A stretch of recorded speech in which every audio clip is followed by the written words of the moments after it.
mateys, it's time once again for us to gather aboard the good ship Hapless for another exciting installment of Sea Tales from the Captain's Table.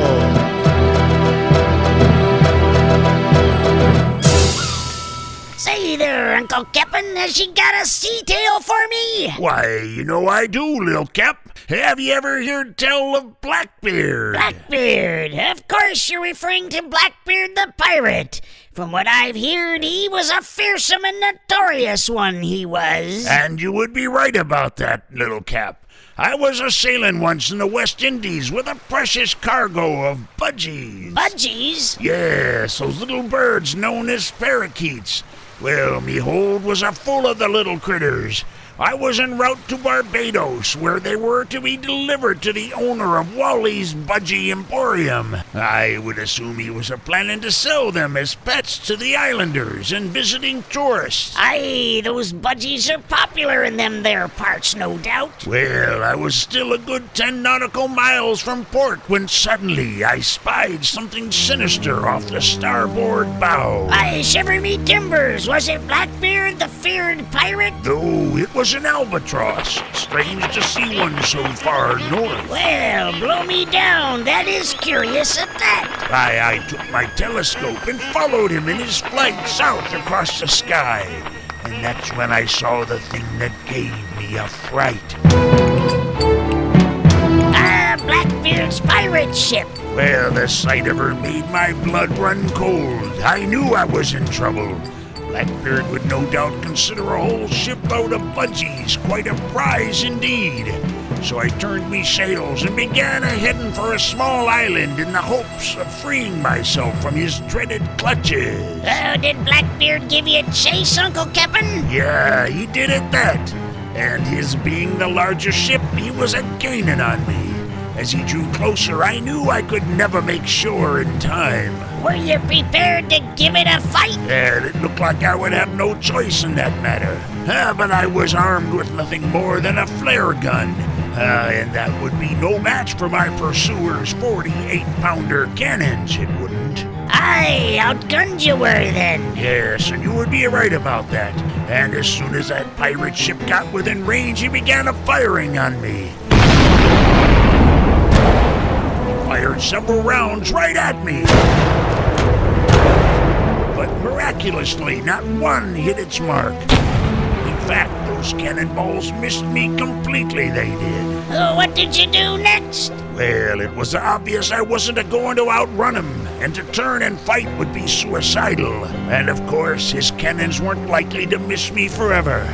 So I went down to the hold and released all of those budgies. I may not escape Blackbeard's notorious clutches, but I would not give him the satisfaction of running off with my cargo. Those budgies filled the air when I released them. They all flew safely to shore. And as a side note, they did rather well there, as I hear. So well, in fact, that the natives there renamed it Budgie Island. Yeah, but wait a second, Uncle Cap'n. I just remembered Blackbeard the Pirate lived in the late 17th and early 18th centuries. He would have been long dead by the time your adventure took place. Yes, and had I known that little fact, I might have saved myself quite an embarrassment. Just as that pirate ship was a-closing in, I was preparing to fight for my life. And someone yelled, "Cut!" Cut? Yes, cut. It was a director. It turns out I had stumbled upon the filming of a movie. Their prop ship was the spitting image of Blackbeard's Queen Anne's Revenge. It sure had me fooled, I'll tell you that. Oh, and that actor playing Blackbeard was the spitting image of the notorious pirate. Oh, them Hollywood people do a good job at those kinds of things, that's for sure. Well, it seems I had ruined the whole shot. It was going to cost them a whole day's worth of production, they said. Did you go on to Barbados? Well, I knew I would have to, but I didn't want to show up without them budgies. I stopped off at what would become Budgie Island to see if I could round them all up. Oh, but that turned out to be a fool's errand. So I continued on to Barbados. Unfortunate for me, Wally of Wally's Budgie Emporium was not too understanding of the predicament that led to my losing his budgies. I had to sell me ship to reimburse him. Well, blow me down. What did you do next? Well, since I was stuck there anyways, I went and got me a part in that there movie as an extra. It was called The Legend of Blackbeard. I had one big scene where I stand on the deck a-waving me cutlass and singing a sea chanty. Well, I've seen that movie, but I don't remember ever seeing that scene. Well, that's because that scene wasn't in the script. I just ad-libbed it, I did. Unfortunately, the director wasn't too thrilled with it, so he cut the scene out.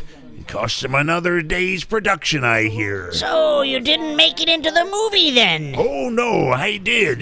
That's me in the scene where they make a man walk the plank. Funny, though, after I fell into the drink, they all just sailed away and left me there. Kind of a funny joke, I guess.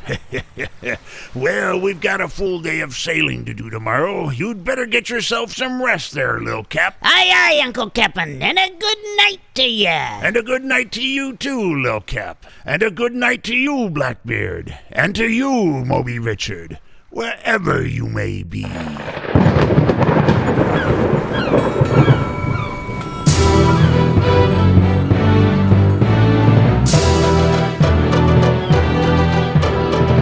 Well, we hope you've enjoyed this story of high seas adventure and daring do. And be sure to join us again next time for another exciting installment of Sea Tales from the Captain's Table.